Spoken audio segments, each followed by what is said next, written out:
after my little brother was killed, and he had 23 tattooed on his arm where the ATO was tattooed on mine. I'm standing in the dresser staring a hole through the wall, 1,000-yard stare, and my brother's name, spoken twice aloud, pulls me out of my contemplation, and I turn and look at who's saying my brother's name. And it's the TV, and there's an infomercial on. Some of you might have seen this. Instaflex. Text discount code CHANCE. My brother's name. To 232323 or 2231. It was 23 3 times.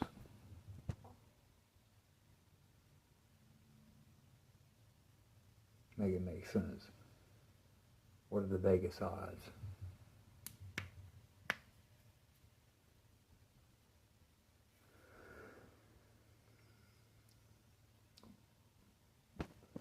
One of the times I mentioned that I was almost unalived before I was 6 years old.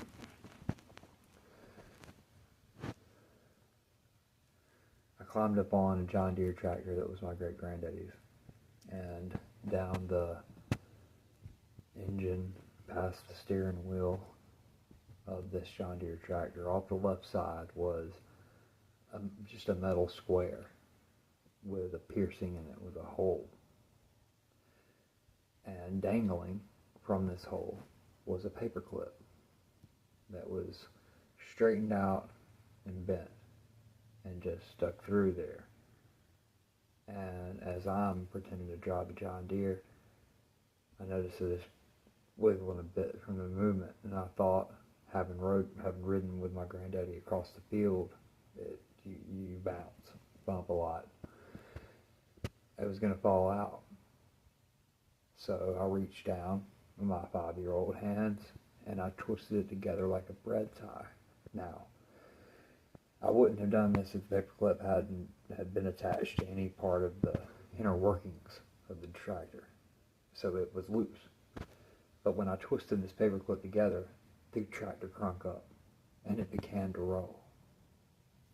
So I looked off my right side, and I climbed down on the step, and I looked down, and I jumped down, and I began to run along with the tractor. And the back tire, the big one, I felt it rush down the back of my shirt, and I dove to the right. When I looked up, I saw my big wheel. Half of it was flat, the other half was normal. The tractor was in the fence across the street.